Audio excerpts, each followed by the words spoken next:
Okay students, आज हमारा topic है यूनिट नंबर 5 कोऑर्डिनेट कंपाउंड्स। ठीक है, कोऑर्डिनेट कंपाउंड्स ये इनऑर्गेनिक केमिस्ट्री का लास्ट चैप्टर है और यहाँ पर इसको अगर समझें तो हमको पहले समझना पड़ेगा कोऑर्डिनेट बॉन्ड्स के बारे में। ठीक है, तो पहली बात ये कि कोऑर्डिनेट कंपाउंड्स होते क्या हैं। एक सिंपल सी डेफिनेशन अगर हम देखें तो कोऑर्डिनेट कंपाउंड्स क्या होते हैं। Coordinate compounds are the compounds which remain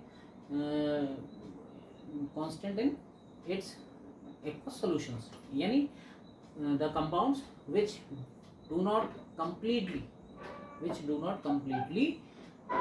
dissociate in their ions। ठीक है, ऐसे compounds जो अपने ions में completely dissociate नहीं होते हैं aqueous solution में।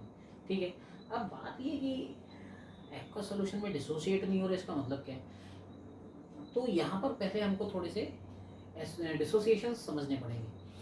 अब बहुत से कंपाउंड्स होते हैं जो हमको फील कराते हैं कि ये शायद कॉम्प्लेक्स है या कोऑर्डिनेट कंपाउंड है। एक्चुअली कोऑर्डिनेट कंपाउंड का दूसरा नाम कॉम्प्लेक्स होता है। तो कोऑर्डिनेट कंपाउंड कभी कभी ऐसा लगता है कि कुछ कंपाउंड्स ऐसे हैं जो कोऑर्डिनेट हैं, एक्चुअली वो कोऑर्डिनेट नहीं होते हैं, वो होते हैं डबल सॉल्ट। अब बात ये कि डबल सॉल्ट क्या है, तो पहले हम शुरुआत करते हैं सिंपल सॉल्ट से और फिर हम चलेंगे कोऑर्डिनेट कंपाउंड्स पर। ठीक है, तो सबसे पहले हम अगर देखें तो सॉल्ट्स क्या हैं। सॉल्ट्स एक न्यूट्रलाइजेशन रिएक्शन होती है जिसमें क्या होता है, acid and base react to form salts, यानी ऐसी रिएक्शन जिसमें कि एसिड और बेस, अम्ल और क्षार रिएक्शन करके क्या बनाते हैं, सॉल्ट बनाते हैं, लवण बनाते हैं। उसको हम न्यूट्रलाइजेशन रिएक्शन कहते हैं, उदासीनीकरण अभिक्रिया कहते हैं, और वहाँ से हमको सिंपल सॉल्ट्स मिलते हैं। फॉर एग्जांपल एक सिंपल सी रिएक्शन है HCl प्लस NaOH, तो यहाँ से हमको क्या मिलेगा, ये NaCl और H और OH मिलकर अब यहाँ से क्या मिल गया हमको, NaCl प्लस H2O। ठीक, अब यहाँ पर this is acid, this is base, this is salt and this is water. This reaction is neutralization reaction, जिसमें हमको क्या मिला, सॉल्ट मिला। एक्चुअली अब सॉल्ट का डिसोसिएशन होता है तो यहाँ से हमको Na positive plus Cl negative मिलता है, तो it is simple salt. Simple salt हमेशा पॉजिटिव और नेगेटिव आयंस देंगे और इसमें ना तो H होगा ना OH होगा।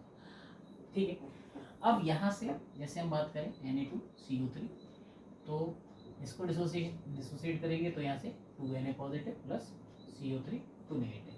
तो इस तरीके से ये जो मिलते हैं, क्या मिलते हैं, ये मिलते हैं सॉल्ट्स। ठीक, अब यहाँ पर बात आती है double salt. What are double salts. अब सिंपल से है, ये सिंगल आयंस दे रहे हैं तो ये क्या हो गए, सॉल्ट हो गए, मोनोसॉल्ट। डबल सॉल्ट क्या होता है, actually double salts are the mixture of two salts having common एनाइड्स।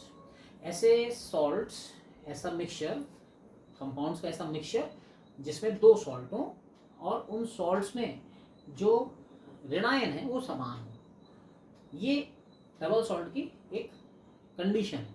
The compounds having same anions, the mixture of compounds या the mixture of two salts having same anions are known as double salt, यानी ऐसे compounds जिनमें same anions हो, ठीक है, same ऋणायन हो, वो क्या कहलाएंगे, द्वि लवण या डबल सॉल्ट्स कहलाएंगे। डेफिनेशन तो हो गई। ठीक है, एग्जाम्पल क्या है, बहुत सारे एग्जाम्पल हैं। यहाँ पर एक एग्जाम्पल आता है, कॉमन एग्जाम्पल है एलम। फॉर्मूला पता होगा आपको, K2SO4 Al2SO4 whole thrice 24H2। ठीक है, it is the example of alum. ठीक है, अब यहाँ पर इसको आयोनाइज करेंगे, इसको डिसोसिएट करेंगे तो कौन कौन से आयंस मिलेंगे हमको। यहाँ पर आप देखो तो पहले तो डेफिनेशन को ये सेटिस्फाई कर रहा है कि नहीं कर रहा है। The mixture of salts having same A9, यहाँ पर एनाइन कौन है, SO4। ठीक है, इसमें देखो ये एक सिंगल सॉल्ट है जिसमें एनाइन SO4 है, ये एक सिंगल सॉल्ट है जिसमें एक एनाइन SO4 है, इनका मिक्सचर कर दिया तो ये क्या बन गया, यहाँ पर डबल सॉल्ट बन गया। ठीक है, अब इसका डिसोसिएशन होगा तो यहाँ से क्या मिलेगा हमको, K positive SO4 negative, Al 3 positive, SO4 negative, then plus 24 H2। अब यहाँ पर इनके जो नंबर्स हैं उसको सेटिस्फाई कर लेते हैं, ठीक है। अब बात ये आती है कि यहाँ पर ये जो आयंस है ये फुल्ली डिसोसिएट हो रहे हैं। अब फुल्ली डिसोसिएट हो रहे हैं, ठीक है। अब हमने अभी कोऑर्डिनेट कंपाउंड की क्या definition the, the compounds which do not fully dissociate in aqueous solution, यानी ऐसे कंपाउंड्स जो एक्वस सॉल्यूशन में फुल्ली डिसोसिएट अपने आयंस में नहीं होते हैं, वो क्या होते हैं, कोऑर्डिनेट कंपाउंड्स होते हैं। बट ये फॉर्मूला हमको जो है क्या वो इन्फॉर्मेशन दे रहा है कि ये कोऑर्डिनेट है? नहीं, ये कोऑर्डिनेट नहीं है। क्यों नहीं है? क्योंकि इसमें जितने भी आयंस हैं वो सब डिसोसिएट हो रहे हैं, ठीक है। इसी तरीके से एक और एग्जांपल है carnallite, KCl MgCl2 6H2, it is the formula of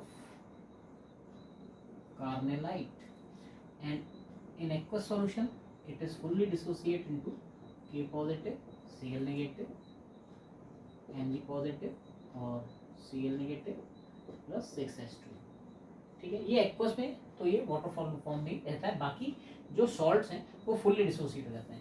ये भी डबल सॉल्ट की डेफिनेशन को प्रूफ कर रहा है। क्या प्रूफ कर रहा है?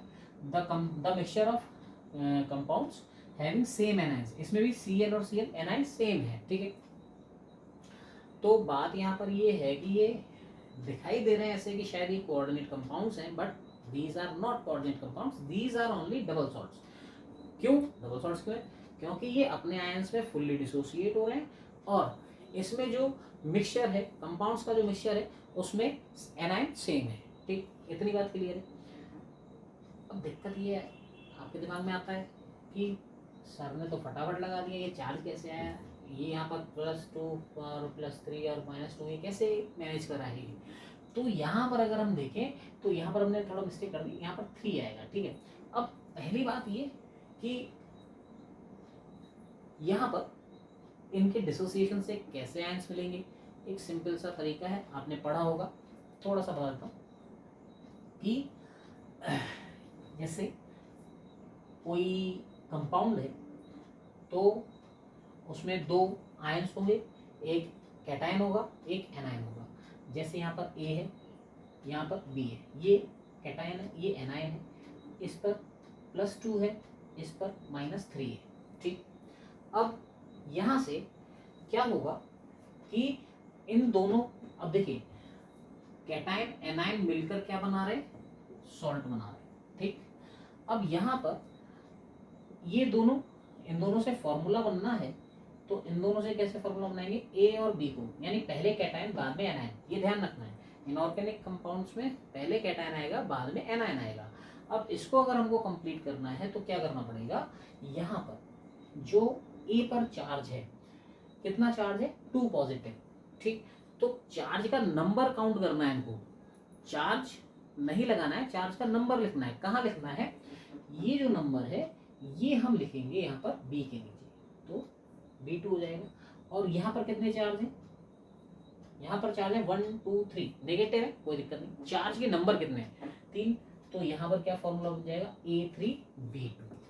ये नॉर्मल फॉर्मूला है, ये नॉर्मल तरीका है जिससे हम किसी भी, अब इसको अपोजिट करना है, इसको अपोजिट कर देते हैं। मतलब क्या है कि इससे अगर हमको चार्ज लिखना है तो कैसे लिखेंगे, अगर हम यहाँ पर फॉर्मूला लिखते हैं A3B2, ठीक। इसका मतलब क्या है, इसको अगर आयोनाइज करेंगे तो कैसे करेंगे, इसको आयोनाइज करेंगे A + B, यानी A कैटायन और B एनायन। अब कैटायन पर कितना चार्ज होगा, कैटायन पर 3 नहीं होगा, कैटायन का चार्ज इसके नीचे लिखा हुआ है, तो A पर 2 पॉजिटिव और एनायन का चार्ज यहाँ लिखा हुआ है 3 नेगेटिव, इसको ऐसे कन्वर्ट कर देंगे। अब आप इस फॉर्मूले को यहाँ अप्लाई करके देख लो, सेटिस्फाई हो रहा होगा, बिल्कुल हो रहा होगा कि नहीं हो रहा होगा, इस चीज़ को आप देख लो। कैसे देखते हैं, जैसे यहाँ पर देखिए K2SO4, ठीक। K2SO4 को डिसोसिएट करेंगे, क्या क्या मिलेगा, पहले तो कैटायन एनायन चूज कर लो, कैटायन दिख रहा है हमको K और एनायन दिख रहा है SO4, ठीक है। अब यहाँ से ये देखिए K के नीचे कितना नंबर, K के नीचे 2 लगा हुआ है, यानी वो 2 जो चार्ज है वो किसका चार्ज है, वो 2 जो नंबर लिखा है वो इस एनायन का चार्ज है, यानी एनायन पर कितने नेगेटिव होंगे, 2 नेगेटिव होंगे, ठीक है। अब आप यहाँ देखो इस SO4, यहाँ पर अब कंफ्यूजन क्या होता है कि SO4 लिखा है तो हम तुरंत कहते हैं अरे सर 4 है, यानी के पर कितना चार्ज होगा, 4 चार्ज। नहीं, के पर 4 क्यों होगा, एक्चुअली इस होल ग्रुप पर कितना चार्ज है, नीचे कितने नंबर है, सिंगल। ये तो ऑक्सीजन है 4, जो किससे कंबाइंड है, किससे ज्वाइंट है, वो एस सल्फर से ज्वाइंट है। तो SO4 एक ग्रुप ऑफ आयंस है तो वहां पर वो ग्रुप कितने हैं, K2 के साथ कितने SO4 ग्रुप है सिंगल, यानी सिंगल पोटेशियम पर कितना चार्ज होगा, सिंगल चार्ज होगा। अब यहां से हमने कैटायन एनायन पर चार्ज निकाल लिया तो कितने पॉजिटिव आयंस हैं, तो उसको बैलेंस करने के लिए ये लगा दिया। इसी तरीके से आप देखो Al2SO4 होल थ्राइस, ठीक है, इसको डिसोसिएट करो तो कैटायन एनायन कौन कौन से, कैटायन Al और एनायन SO4, ठीक। अब देखो Al के नीचे कितना नंबर है, 2, ये किसका चार्ज होगा, ये होगा SO4 का, तो यहाँ पर 2 नेगेटिव, ठीक। और SO4 होल थ्राइस है, यानी वो 3 किसका नंबर है, 3 नंबर जो है वो एल्यूमिनियम का है, 1 2 3, ठीक है। तो इसका मतलब क्या हुआ, ये हमने इसको चार्ज बैलेंस कर दिए। चार्ज बैलेंस करने के बाद क्या बैलेंस करेंगे, इनके नंबर, कितने एल्यूमिनियम से 2, कितने सल्फेट है 3, तो ये बैलेंस हो गया, ठीक है।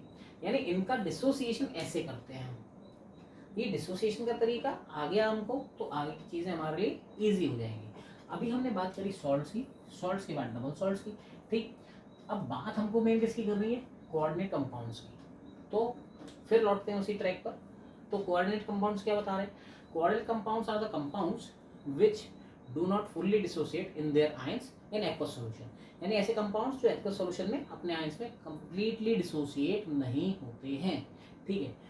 अब जैसे यहाँ पर देखें K4FeCl6, अब ये एक कंपाउंड है।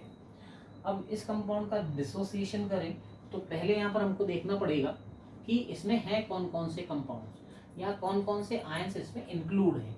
जैसे इसमें हमको कौन कौन से आयंस दिख रहे हैं, KSO4 AlSO4 दिख रहे हैं, ऐसे KCl MgCl ये दिख रहे हैं। इसमें कौन कौन से दिख रहे हैं, KFeCl, 3 आयंस दिख रहे हैं। यानी इसका डिसोसिएशन अगर होगा तो कौन कौन से आयंस मिलने चाहिए, KFeCl, ठीक। बट यहाँ पर जब डिसोसिएशन होता है तो ये अपने आप ही शो कर रहा है कि यहाँ पर ये केवल 2 ही आयंस जनरेट करेगा।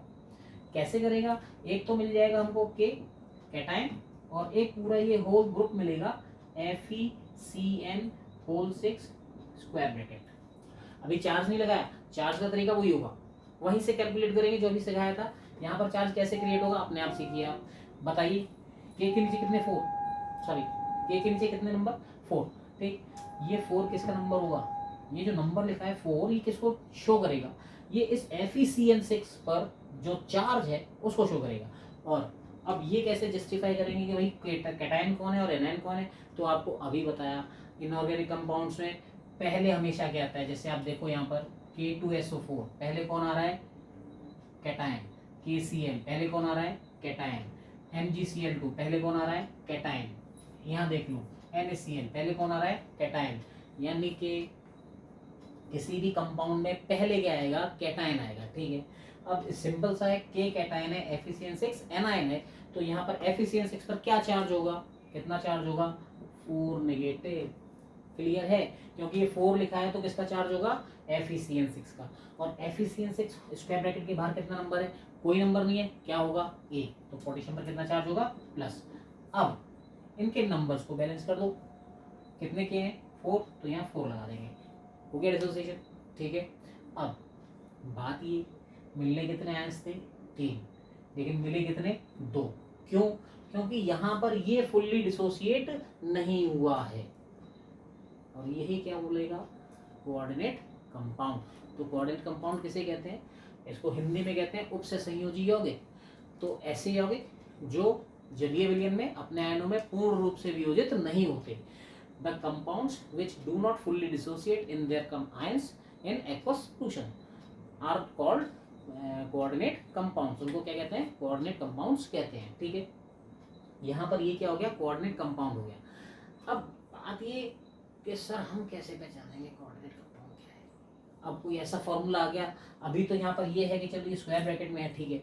अब कोई ऐसा कंपाउंड आ गया, हमने बहुत सी जगह पढ़ा होगा हमने LiAlH4, ठीक है। अब ये आ गया साहब, अब इसमें कैसे हम पहचानेंगे? सिंपल सा एक लॉजिक है। क्या लॉजिक है? यहाँ पर आप एक कॉमन चीज़ देखो, इसमें कहीं भी कैटायन और एनायन है तो क्या दोनों मेटल साथ में के और एल एल नहीं है ना। लेकिन यहाँ पर आप देखो के के बाद एफ यानी के भी मेटल और एफ भी मेटल, यहाँ पर एल आई और ए एल। तो ये एक नॉर्मल कंडीशन है, ये एक नॉर्मल हिंट है कि यहाँ पर ये क्या है, ये कोऑर्डिनेट कंपाउंड है। ऐसा कोई भी कंपाउंड जिसमें दो मेटल्स एडजेसेंट हो, अगर स्क्वायर ब्रैकेट से डिफरेंशिएट नहीं है, यहाँ पर तो स्क्वायर ब्रैकेट से डिफरेंशिएट है, यानी बीच में क्या आ गया उनके स्क्वायर ब्रैकेट। लेकिन नॉर्मली हम जब ये लिखते हैं तो इसमें स्क्वायर ब्रैकेट यूज नहीं करते हैं। अब ये कंफ्यूज करता है और इसी टाइप के क्वेश्चंस आपके सामने दिए जाते हैं। यहाँ कंफ्यूजन हो गया, यार ये सर ने तो बताया था कि वो स्क्वायर ब्रैकेट में होगा वही कोऑर्डिनेट होगा, ये कहाँ कोऑर्डिनेट हो गया।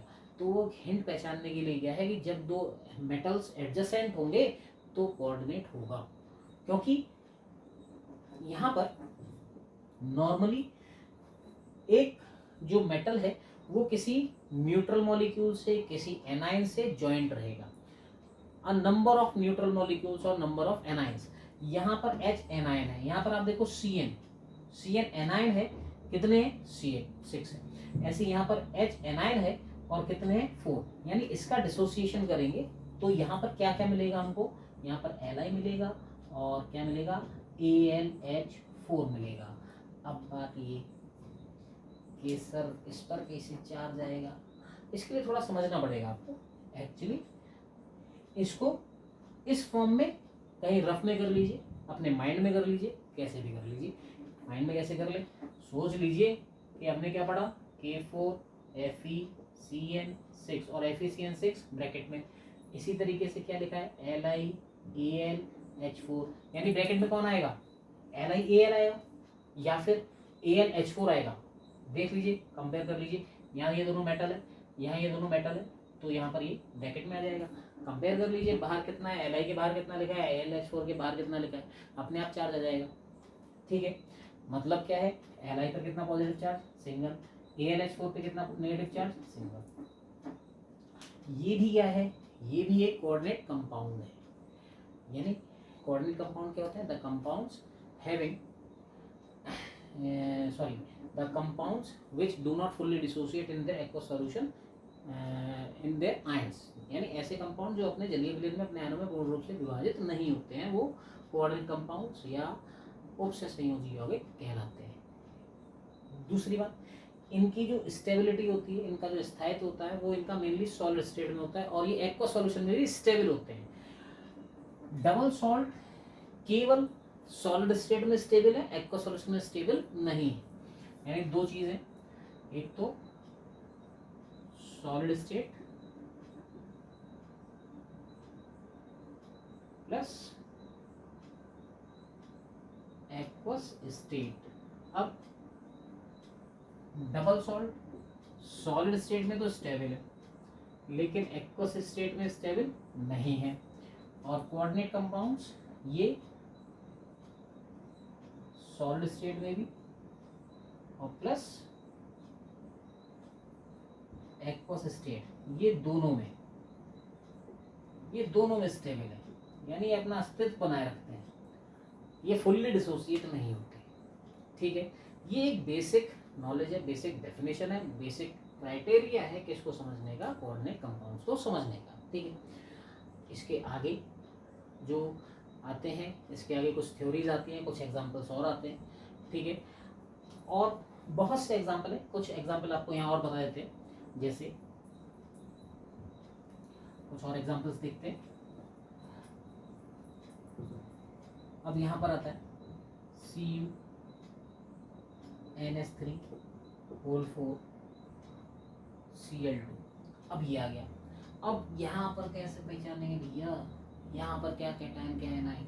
तो एक सिंपल सा लॉजिक कि पहले कौन आएगा भाई, यहाँ पर पहले कौन आ रहा है, ये कौन है, कैटायन है, ये कौन है, कैटायन है। यानी फॉर्मूले में पहले क्या आएगा, कैटायन। आप कहोगे ठीक है सर मान लिया सर कि सी यू कैटायन, भाई सी यू अकेला आ रहा है क्या?